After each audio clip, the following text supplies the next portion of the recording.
Don't scare anybody, although there is a reason for concern, and the next slide shows another book by WHO that can you give the next slide? Thanks. Which was on child health, focusing on thyroid system and reproductive system, where we know quite a lot about the effects of endocrine disruptors. And Åke already showed the other book that came right after this one, the next slide, which was published in 2013, which covers the whole field. And today I'm gonna say a few words about male reproductive health. And next slide tells about the 4 topics that I have here. Cryptorchidism, which means that the testes have not descended to scrotum down to where they should be at birth.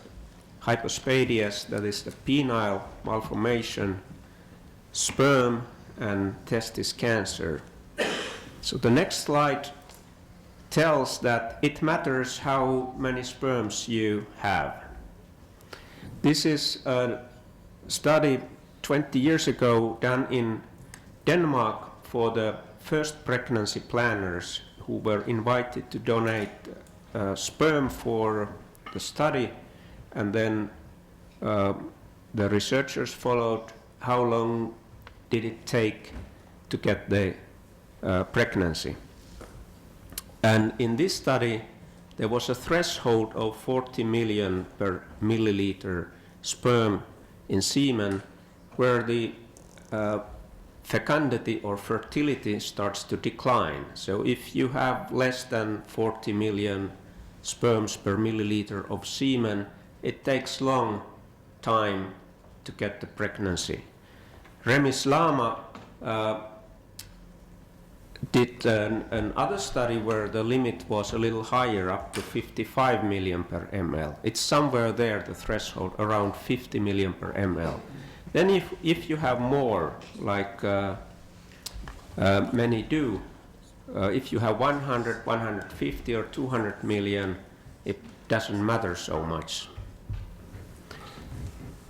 The next slide shows where we are in Europe now. In normal young men from general population in Norway, Denmark, Germany, Sweden, Baltic countries, Finland and Spain.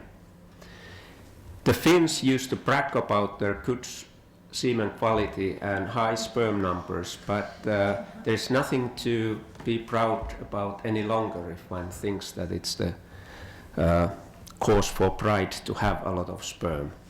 But you can see that almost in, or one could say, in all countries where there are recent studies, the number is around 40 to 50.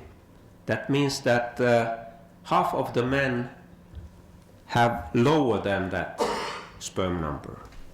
So it takes longer time than what they desire to get the pregnancy. But if we want to have only 2 children as the Europeans, or less than 2 children per woman, then it's no problem to get those 2 children with these sperm numbers. But if they go below 15, like the larger and larger proportion of the men go below 15, then it really starts to be in the infertile range. The next slide shows the when the men can have testis cancer. There is age from 0 to 60 years. And one can see there that when the men start puberty after 10 years of age, testosterone goes up and the testis cancer incidence goes up right after that in young men. And the peak incidence occurs between 20 and 40 years of age.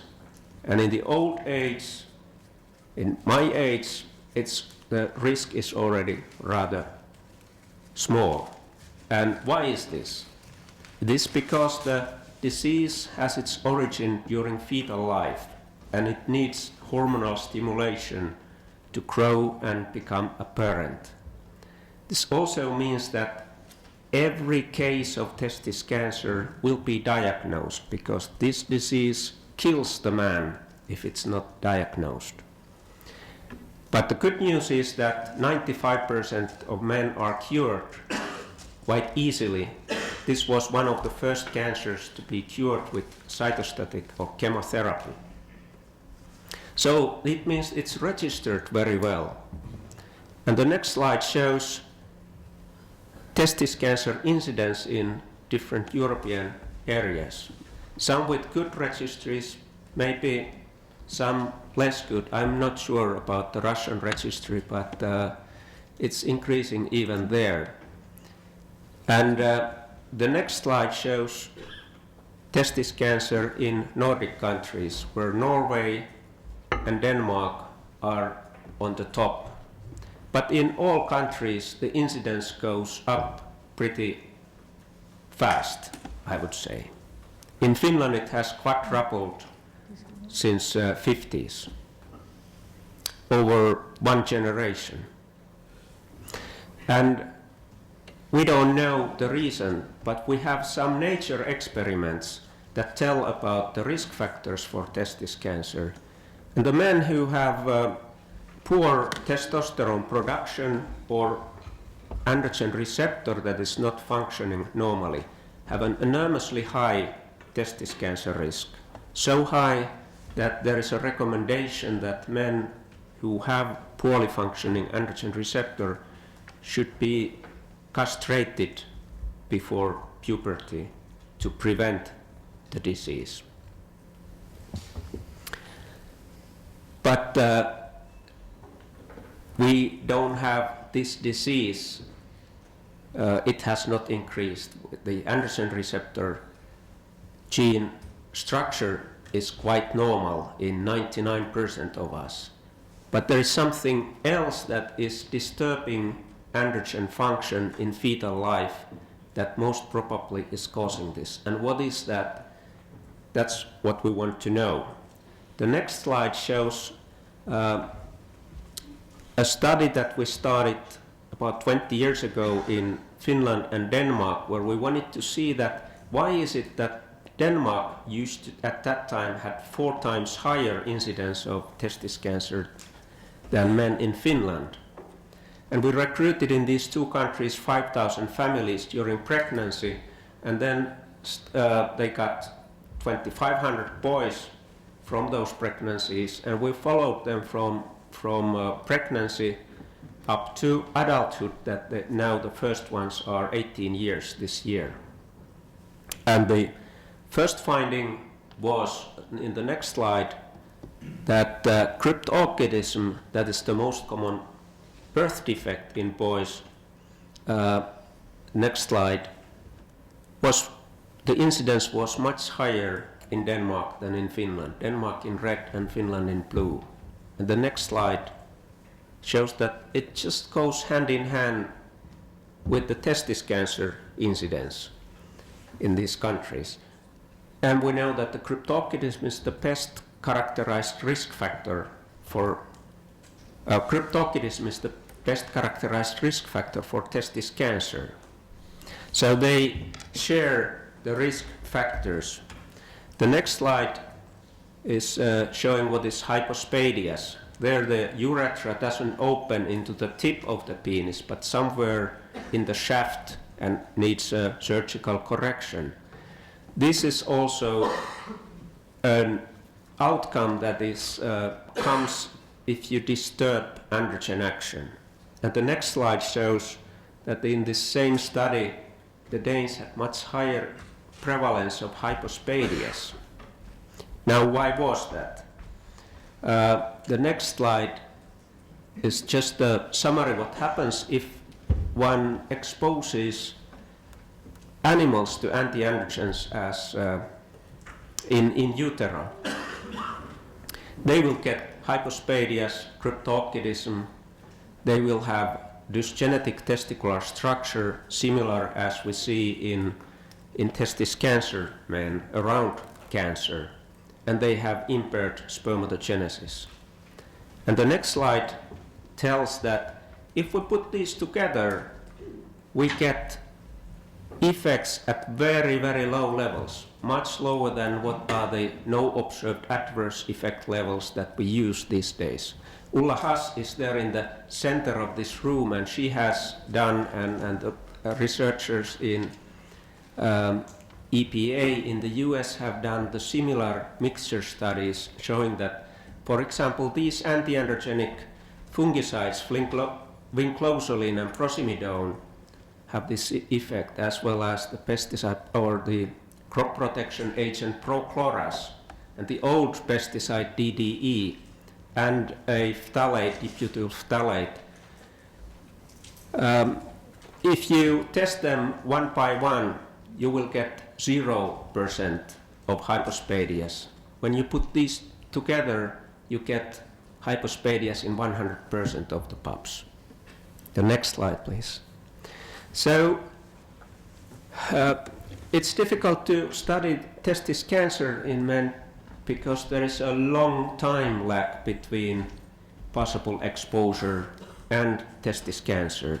The same is true for semen quality, but there's a very short period to cryptorchidism, and so we measured some persistent chemicals and non-persistent chemicals in breast milk that we used as a proxy for fetal exposures.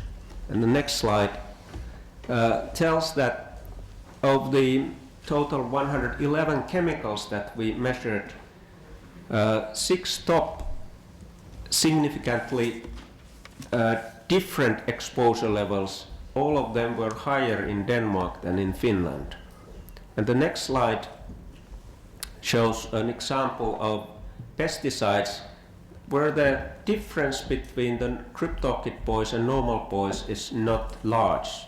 But when you integrate the data of the 8 old chlorinated pesticides that actually we've tested that this DDT exposure comes from the grandmother's time, which has gone through breastfeeding and will go up to 6th generation, and it's going down luckily, but it was still rather high in these boys in the last millennium. And next tells that when we integrate these and the next and the next,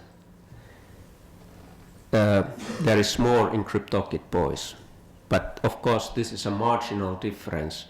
This is one example of marginal differences that are there, but when you stack them together, you start to understand the problem of the mixtures. And the next one, when we looked at the chemical signature of the country-specific load in breast milk, one could see that one can tell from this where from the milk came from. So the exposures in these 2 countries are different. Now the Danes are red here and the blues are Finns. And the next one, and in Denmark that relates also to cryptorchidism. And the next one. So this is the summary slide. Male reproductive health problems are common and we are in trouble. We know that in experimental animals these effects can be predicted and they act in additive manner. In human effects are plausible and even likely, but the epidemiological methods are inadequate to prove causal relationships in most cases.